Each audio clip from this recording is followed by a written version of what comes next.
Hello, I'm Emily Balistrieri, pronouns he, him. I'm a translator from Japanese to English, and I would like to introduce this book from Japan called Hige to napukin, which I call in English Whiskers and Pads. It's by Hirotada Ototake with the trans activist Fumino Sugiyama.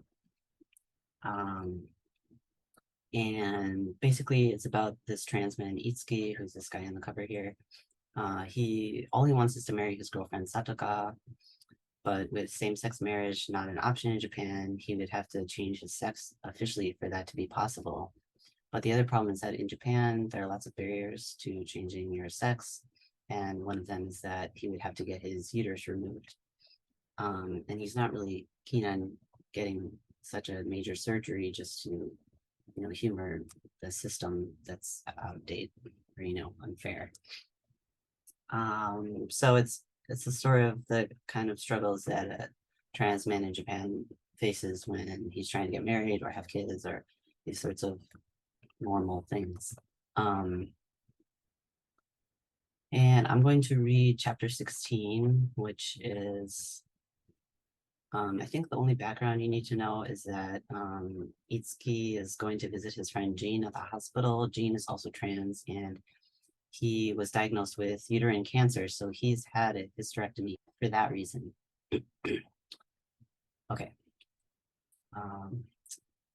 When the elevator door opened, Itsuki was facing a nurse station. He peeked inside and told the nurse in the back the name of his friend.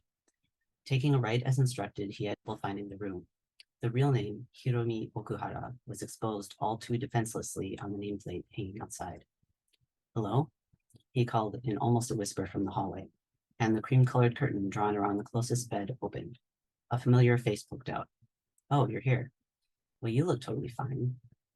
Itsuki set up the folding chair that had been standing against the wall and sat down before leaning in and lowering his voice. They have you rooming with a woman, huh? Yeah, but a single room would have been pricey. They even dressed me up all cute and pink for the surgery. I would have loved to see that. So how's it been then? There was some pain the first few days, but I think I'm fine now. I'm bored. I want to hear already. Gene chatted in his usual breezy way. The smile lines on his forehead, his husky voice. Same old Gene. But Itsuki's best friend didn't have a uterus anymore. So, are you really Gene? Huh? What are you talking about? Gene studied Itsuki's face with concern from his bed. I mean, you don't have a uterus anymore, right? Sorry, it's just like you don't have the body of a woman anymore. Realizing what Itsuki was getting at, Gene's brow, then he smiled. It's not like I grew a dick and have the body of a man now either. They took my uterus, but you can't see the change. It doesn't really register. Oh. Well, I guess I don't have to worry about my period anymore, so that's nice. Yeah. Probably because Gene's reaction was so far from what he had expected, Itsuki's shoulders slumped in an obvious way. What about you? Oh, well. Itsuki's shoulders slumped even lower as he started relaying all the events of the past week. How he'd been outed at work, but everyone accepted him. How Satoka was struggling to see a future with him and cheated on him with another man. How her parents, who run a hot spring inn in Yugawara, told him to give her up. So many things happened all at once that I'm not sure what to do. Itsuki seemed like he might burst into tears at any moment, and Jean listened in silence with his arms crossed. Actually, there's something I never told you about. What?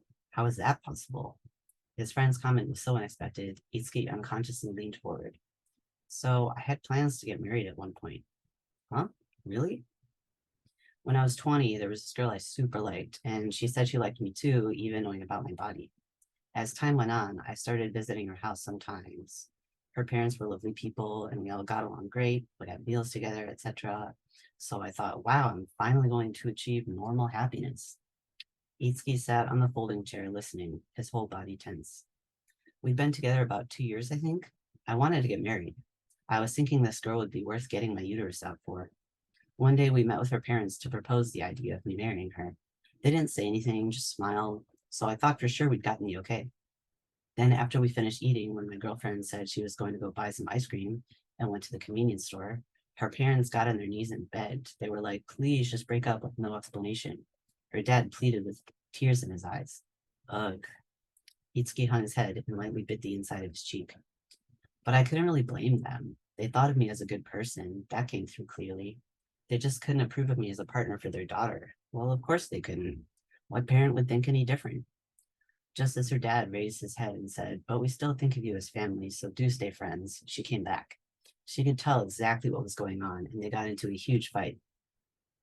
As Itsuki listened, he tried putting himself in Jean's shoes, but it only felt like mental torture on par with being sentenced to execution. So I swore I'd never try to get married or any stupid shit like that ever again. Stupid shit? I mean, it's stupid, isn't it? Their happy family. Their happy family fractured all because of me. If I hadn't hoped for marriage, they could have stayed happy. Jean was arguing so forcefully, you'd never guess they were in a hospital room. And Itsuki tried to calm him down by responding in a gentler tone. But that's not your fault. It's not like you asked for this body. Before Itsuki could finish, Jean was shaking his head. How many years has it been since then? I kept that part of my past locked away, but you never know what will happen in life. Who would have thought I'd get my uterus out like this? This was the first time Itsuki had seen Jean cry. As the pair sat in silence, the only sounds that reached their ears were the brisk footsteps of a nurse going down the hall and the gliding of a cart across the floor. After a little while, Jean spoke. So I want you to be happy, Itsuki. Huh? What it looks like. I just want you to be happy. Easier said than done. Jean's thought made him happy, but given his current situation, he didn't feel like he had a positive response in him. Do you think Satoka wanted you to find out? Huh? If she had told you outright, it would have hurt you, but she couldn't keep it to herself anymore. Maybe she wanted you to find out. But like, she could have deleted the line messages, and she could have edited his display name to be whatever she felt like. If she really wanted to hide it, wouldn't she have done those things? Huh? But the password. The 6-digit code to unlock the screen had been a combination of their birthdays. It certainly wasn't impossible to take that as an invitation to notice. So what do you want to do? Huh? What do you want to do? Jean's words made Itsuki's breath catch. His thoughts had gone all over the place during the past week, but for some reason, that most important question had never occurred to him. Setting aside your gender and whatnot for a minute, your girlfriend cheated on you. It pisses you off, right? I'm asking if you still want to be with her after that. Yes. Well, that was fast. You could mull it over a bit. I want to be with Satoka. Despite everything, I still want to be with her. Even Itsuki was surprised by how passionate he sounded. Then that's your answer. Message her or go to Yugawara, make a move. Well, yeah. Now it was Itsuki's turn to cleanse. Certainly, if he forgave Satoka for cheating and told her how he felt, it might be possible to patch things up. But they would patch things up, and then what? Even if they could be temporarily happy together again, their path would eventually be blocked by the thought of marriage. Huh? What's there to think about? In the end, isn't it better not to enter a race with no finish line? It might be that someone like me isn't even qualified to participate. You don't have to be so negative. Jean glanced at Itsuki and changed his mind. You think that much of her? Yeah. Then just marry her. Make up your mind to become a family. Huh? What do you mean? All you have to do is get the surgery. Even you can be a man if you get your uterus out. Itsuki stared like a pigeon who'd been shot with a pea shooter, but Jean continued unconcerned. I know you don't want to change your gender so bad that you get your uterus out, but if you stay hung up on that, you can't be with Satoka, right?